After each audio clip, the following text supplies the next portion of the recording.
오늘 말씀을 듣기에 앞서 이 채널의 구독과 좋아요를 통해 하나님의 진리가 더 널리 퍼져나갈 수 있도록 동참해 주시길 부탁드립니다. 여러분의 작은 손길이 누군가에게는 인생을 바꾸는 복음의 통로가 될 수 있습니다. 이 영상을 시청하시는 모든 분들 위해 하나님의 은혜와 평강이 가득하시기를 기도합니다. 오늘날 우리가 살고 있는 세상, 특히 서구 사회의 교회를 바라볼 때 우리는 한 가지 심각한 현상을 마주하게 됩니다. 바로 교회를 떠나는 사람들, 특히 젊은 세대의 엑소더스 현상입니다. 한때 기독교 문화의 중심이었던 영국에서는 교회 출석률이 인구의 4%까지 떨어졌습니다. 1700년대에 인구의 70에서 80%가 교회에 출석했던 미국 역시 2010년에는 밀레니얼 세대의 출석률이 18%로 2021년에는 Z세대가 9% 미만으로 급락했습니다. 이는 단순한 숫자 감소가 아니라 다음 세대로 신앙이 이어지지 않는 재앙적인 단절을 의미합니다. 기독교 연구기관들은 Z세대를 가리켜 역사상 최초의 포스트 크리스천 세대라고 진단합니다. 포스트 크리스천이란 단순히 기독교인이 아니라는 뜻을 넘어 기독교에 반대하거나 매우 세속화된 가치관을 가지고 있음을 의미합니다. 우리는 매일 뉴스를 통해 그 결과를 목도하고 있습니다. 도덕적 상대주의가 사회 전반에 스며들어 동성결혼, 낙태, 인종차별, 젠더 문제, 안락사와 같은 이슈들이 끊임없이 논쟁의 중심에 섭니다. 이 모든 것을 보며 우리는 묻게 됩니다. 도대체 세상이 왜 이렇게 변해가고 있는 것일까? 그리고 이런 일들이 일어나고 있는 것일까? 성경은 이 질문에 대한 답을 명확히 제시합니다. 놀랍게도 오늘날 우리가 겪는 이 혼란의 근원은 약 6,000년 전 모든 것이 시작되었던 한동산으로 거슬러 올라갑니다. 하나님께서 모든 것을 창조하시고 보시기에 심히 좋았더라 말씀하셨을 때 그곳에는 죽음도 고통도 질병도 없는 완벽한 세상이었습니다. 그리고 하나님께서는 첫사람 아담에게 한 가지 시험을 주셨습니다. 동산 모든 나무의 열매는 내가 임의로 먹되 선악을 알게 하는 나무의 열매는 먹지 말라. 내가 먹는 날에는 반드시 죽으리라. 이 명령의 핵심은 하나님의 말씀에 순종하라는 것이었습니다. 그러나 뱀의 형상을 한 사탄이 다가와 이렇게 속삭였습니다. 하나님이 참으로 너희에게 동산 모든 나무의 열매를 먹지 말라 하시더냐? 창세기 3장 1절에 기록된 이 질문은 인류 역사상 하나님의 말씀의 권위에 대한 최초의 공격이었습니다. 사탄은 아담과 하와가 하나님의 말씀을 의심하게 만들었고 그 의심은 불신으로 이어졌습니다. 그리고 사탄은 이렇게 유혹했습니다. 너희가 그것을 먹는 날에는 너희 눈이 밝아져 하나님과 같이 되어 선악을 알 줄 하나님이 아심이니라. 즉 너희 스스로가 하나님이 되어 진리를 결정하고 옳고 그름을 판단하라는 것입니다. 결국 아담은 죄를 지었고 아담의 후손인 우리 모두는 그 죄의 본성을 물려받았습니다. 우리의 죄된 본성은 창세기 3장 1절과 5절에 요약되어 있습니다. 우리는 하나님의 말씀보다 사람의 말을 더 신뢰하려는 경향이 있습니다. 저는 오늘날 교회 안에서도 이러한 모습을 너무나도 자주 봅니다. 수많은 교회 지도자들, 신학교 교수들, 심지어 목회자들까지도 창세기에 명확히 기록된 하나님의 말씀 대신 수백만 년의 지구 역사와 진화론 같은 인간의 이론을 더 믿으려 합니다. 그리고 Z세대와 같은 오늘날의 젊은 세대는 스스로가 자신의 하나님이 되어 진리를 결정하고 싶어 합니다. 무엇이 옳고 그른지, 심지어 자신의 성별이 무엇인지까지도 스스로 결정하려 합니다. 이 모든 현상의 뿌리에는 결국 사람의 말을 신뢰하는 것이 자리 잡고 있습니다. 우리가 반드시 이해해야 할 것은 6,000년 전 에덴 동산에서 시작된 이 싸움이 두 개의 토대, 즉 두 개의 종교 사이의 전쟁이라는 사실입니다. 세상에는 수많은 종교가 있는 것처럼 보이지만 궁극적으로는 단 두 가지로 압축됩니다. 바로 하나님의 말씀과 사람의 말씀입니다. 이 두 가지는 세상을 이해하는 전혀 다른 두 개의 토대를 형성합니다. 여기서 우리는 세계관이라는 매우 중요한 개념을 이해해야 합니다. 많은 사람들이 성경적 세계관을 갖는다는 것을 단순히 성경 이야기를 알고 예수님을 믿는 정도로 생각합니다. 하지만 성경적 세계관은 그보다 훨씬 더 깊고 포괄적인 개념입니다. 솔직히 말해 오늘날 대부분의 그리스도인들은 진정한 의미의 성경적 세계관을 가지고 있지 않습니다. 왜냐하면 대다수의 교회가 이것을 제대로 가르치지 않기 때문입니다. 세계관이란 세상을 바라보고 이해하는 생각의 틀, 즉 안경과도 같습니다. 우리 모두는 각자의 안경을 쓰고 세상을 봅니다. 만약 여러분이 잘못된 토대 위에 세워진 안경을 쓰고 있다면 세상을 잘못된 방식으로 바라보고 모든 증거들을 왜곡하여 해석하게 될 것입니다. 하나님의 말씀에서 시작하면 우리는 기독교적 또는 성경적 세계관이라는 올바른 생각의 틀을 세울 수 있습니다. 여기서 잠깐 멈춰 생각해 봅시다. 하나님의 말씀이란 무엇일까요? 많은 이들이 성경을 인생 지침서, 영적이고 도덕적인 책, 혹은 좋은 이야기 모음집 정도로 생각합니다. 하지만 성경은 그 이상입니다. 성경은 모든 것에 대해 모든 것을 아시는 분, 영원 전부터 존재하셨고 무한한 지혜와 지식을 가지신 창조주의 계시입니다. 골로새서 한 장은 그리스도 안에는 지혜와 지식의 모든 보화가 감추어져 있느니라 라고 말씀합니다. 하나님께서는 우리가 세상을 올바르게 이해하고 올바른 생각의 틀을 세우는데 필요한 핵심적인 정보를 성경을 통해 우리에게 주셨습니다. 예를 들어 많은 그리스도인들이 저에게 이렇게 묻습니다. 공룡을 성경과 어떻게 조화시켜야 하나요? 그때마다 저는 이렇게 대답합니다. 그 질문은 잘못되었습니다. 공룡을 성경에 끼워 맞추려고 해서는 안 됩니다. 성경 밖에서 시작된 인간의 해석을 성경에 억지로 맞추려 해서는 안 됩니다. 우리는 하나님의 말씀이라는 핵심 정보에서 출발하여 공룡을 이해할 수 있는 올바른 생각의 틀을 세워야 합니다. 공룡이라는 단어는 1841년에 만들어진 현대적인 용어입니다. 성경으로 돌아가 봅시다. 하나님께서는 언제 모든 육지 동물을 만드셨습니까? 창조 6째 날에 모든 종류의 육지 동물을 창조하셨습니다. 오늘날 우리가 공룡이라 부르는 약 80여 종의 동물 그룹은 하나님께서 6째 날에 만드신 육지 동물 종류의 일부일 뿐입니다. 그들은 무엇을 먹었을까요? 창세기 1장 30절은 모든 동물이 처음에는 채식성이었다고 말합니다. 죄가 들어오기 전까지 세상에는 죽음이나 고통이 없었습니다. 노아의 방주에는 모든 종류의 육지 동물이 2쌍씩, 정결한 짐승은 7쌍씩 탔습니다. 여기에는 공룡도 포함되었을까요?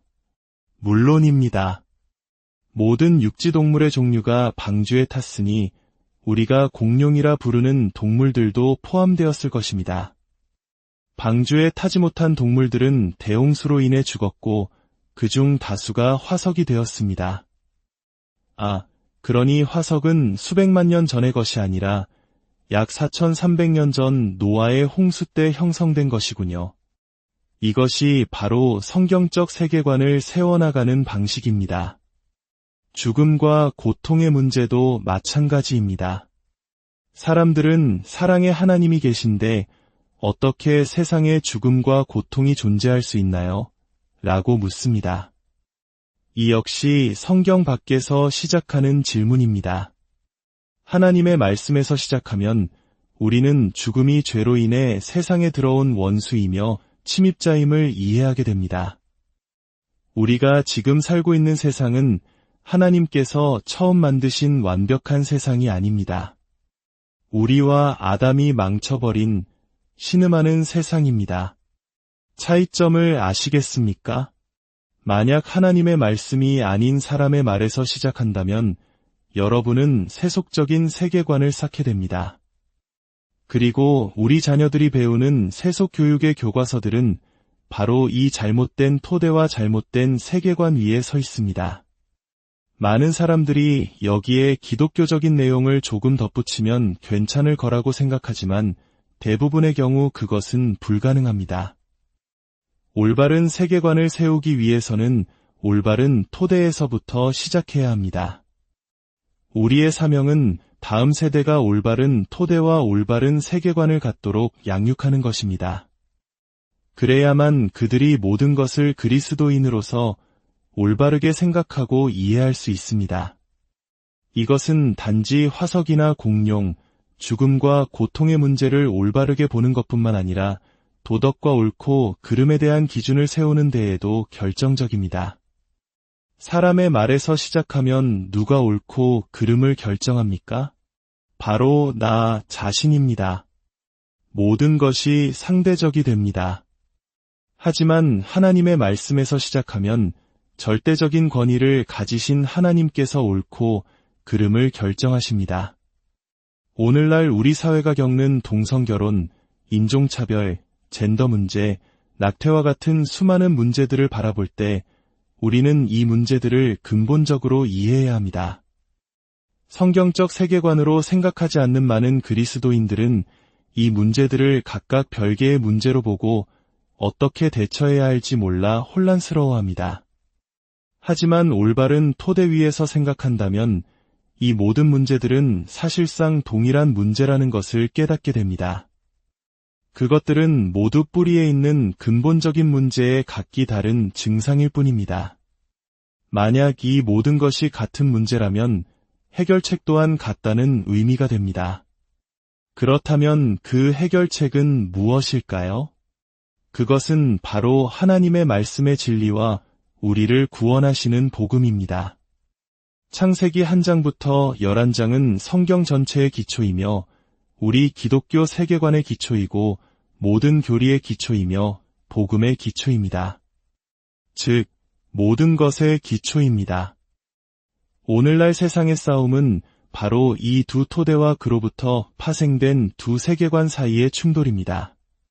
세속적 세계관이 지배적인 오늘날 도덕적 상대주의가 만연한 문화 속에서 하나님의 말씀을 믿는 사람들은 종종 편협하다, 혐오 발언을 한다는 비난을 받습니다. 이 갈등에 올바르게 대처하는 유일한 방법은 문제의 뿌리, 즉 토대로 내려가는 것입니다. 저는 동성결혼을 지지하는 한 남성과 대화한 적이 있습니다. 그는 제게 나는 동성애자이고 동성결혼을 믿습니다. 당신은 어떻게 생각하나요? 라고 물었습니다. 저는 이렇게 대답했습니다. 저는 그리스도인이고 성경을 믿습니다. 그래서 저는 제 생각을 이 토대 위에 세웁니다. 제가 왜 그렇게 믿는지 설명해 드려도 될까요? 그러자 그는 성경 이야기는 하지 마세요. 나는 성경을 믿지 않으니까요. 라고 말했습니다. 지난 40년간 사역하면서 그리스도인들에게 가장 많이 받은 질문 중 하나가 바로 이것입니다. 성경을 믿지 않는 사람과는 어떻게 대화해야 하나요? 어떤 목사님들은 비기독교인과 대화할 때 성경을 사용하면 안 된다고까지 말합니다. 하지만 여기에 문제가 있습니다. 만약 우리가 성경을 포기한다면 우리는 우리의 출발점, 우리의 토대를 포기하는 것입니다. 그러면 남는 토대는 단 하나, 바로 사람의 말씀뿐입니다. 결국 논쟁에서 이미 지고 시작하는 셈입니다.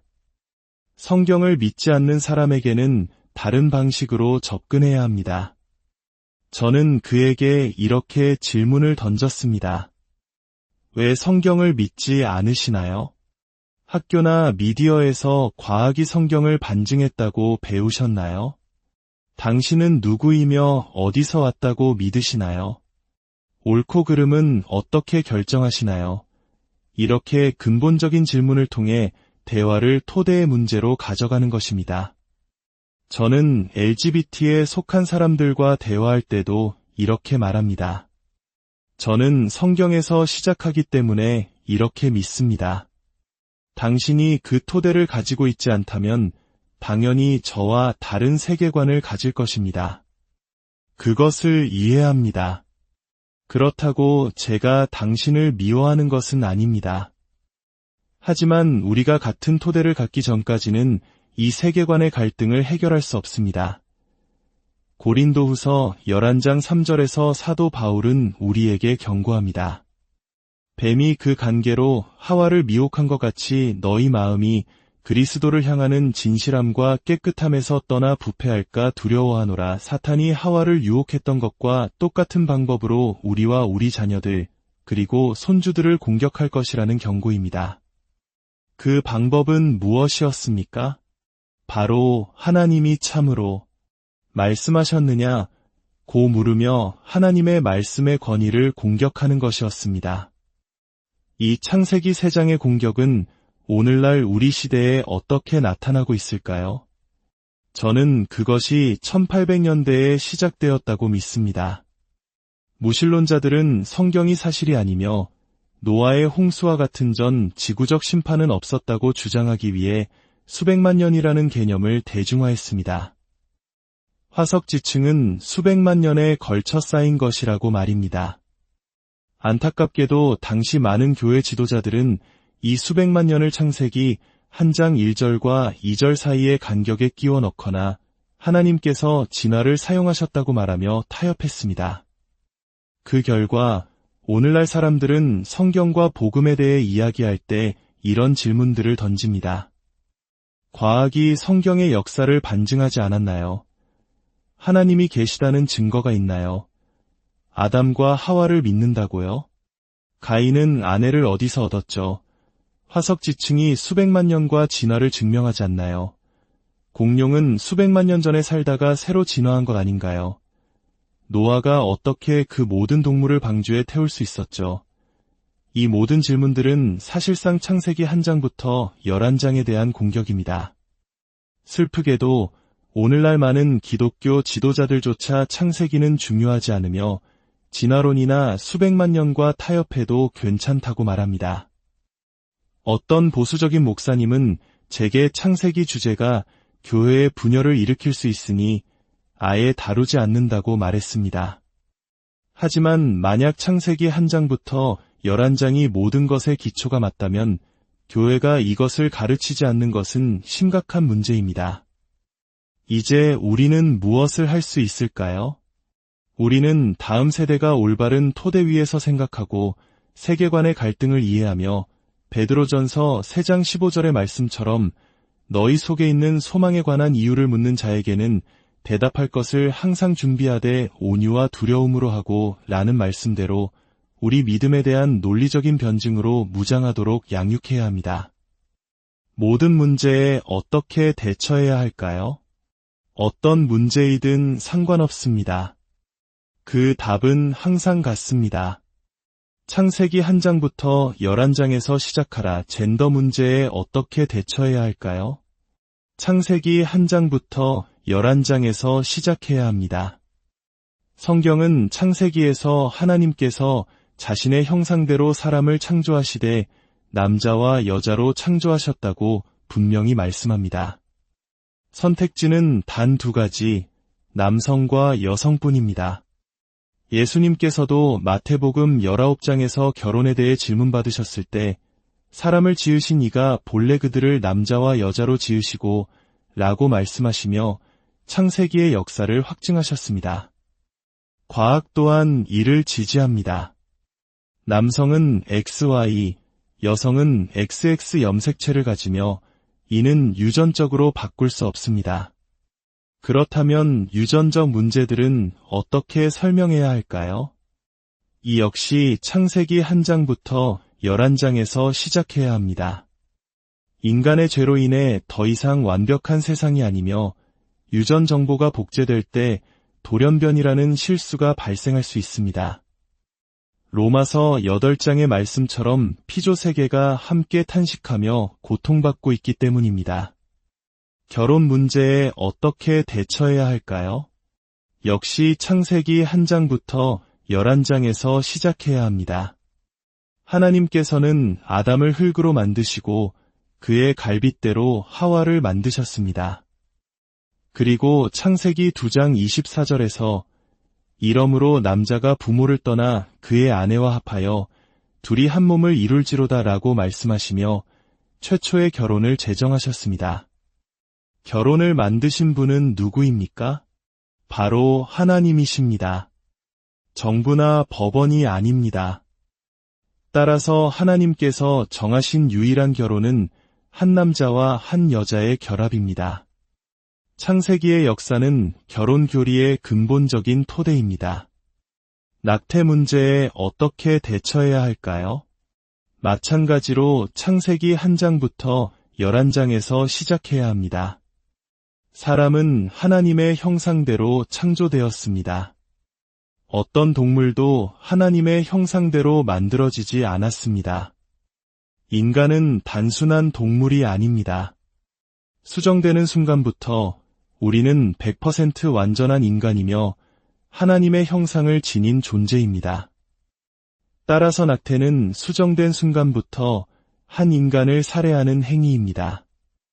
시편 139편에서 다윗은 주께서 내 내장을 지으시며 나의 모태에서 나를 만드셨나이다 라고 고백합니다. 죽음과 고통, 질병의 문제는 어떻게 다루어야 할까요? 이 또한 창세기 1장부터 11장에서 시작합니다.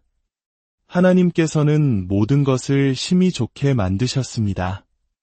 아담에게 내가 먹으면 반드시 죽으리라고 하셨고 그가 반역했을 때 죄와 죽음이 세상에 들어왔습니다. 하나님께서는 짐승을 죽여 아담과 하와에게 가죽옷을 입히셨습니다. 이것은 그들의 죄를 덮기 위한 최초의 피의 희생이었으며 장차 오셔서 우리의 죄를 위해 죽으실 구원자를 예표하는 것이었습니다. 인종차별 문제는 어떻게 대처해야 할까요? 역시 창세기 1장부터 11장 바벨탑 사건에서 시작해야 합니다. 하나님께서는 아담과 하와 단 두 사람을 만드셨습니다. 우리는 모두 노아를 거쳐 아담과 하와의 후손입니다. 인류 유전체 프로젝트를 진행했던 세속 과학자들조차 인류는 단 하나의 인종이다 라고 결론 내렸습니다. 피부색의 차이는 멜라닌 색소의 양에 따른 미미한 차이일 뿐 우리는 모두 한 가족입니다. 사랑하는 여러분, 싸움은 바로 이 토대에서 벌어지고 있습니다. 사탄은 하나님의 말씀을 공격하면 모든 것이 무너진다는 것을 잘 알고 있습니다. 우리 시대의 공격은 특별히 창세기 1장부터 11장에 집중되어 있습니다. 교회 안팎에서 이 기초가 흔들리고 있기 때문에 수많은 사람들이 혼란스러워하며 문제의 증상들과 씨름하고 있는 것입니다. 우리의 사명은 다음 세대를 올바른 토대 위에 세우는 것입니다. 그들이 올바른 세계관을 가지고 자신이 무엇을 왜 믿는지 알며 우리 시대를 향한 창세기 3장의 공격에 대한 답으로 무장하도록 돕는 것입니다. 그래야만 그들이 세상이 겪는 문제들을 근본적으로 이해하고 그 문제의 증상들에 올바르게 대처할 수 있을 것입니다. 오늘 우리가 나눈 이 말씀이 여러분의 삶의 깊은 울림과 도전이 되기를 소망합니다. 세상의 모든 문제는 결국 하나님을 떠나 그분의 말씀을 거부한 데서 비롯되었음을 기억하십시오. 그리고 그 유일한 해결책은 다시 하나님의 말씀의 토대로 돌아가 우리를 위해 십자가에서 죽으시고 부활하신 예수 그리스도의 복음을 붙드는 것입니다. 이 진리의 말씀을 주변에 공유하며 어두운 세상에 빛을 비추는 사명에 함께 동참해 주십시오. 여러분의 삶과 가정 위에 우리 주 예수 그리스도의 이름으로 축복하며 기도합니다.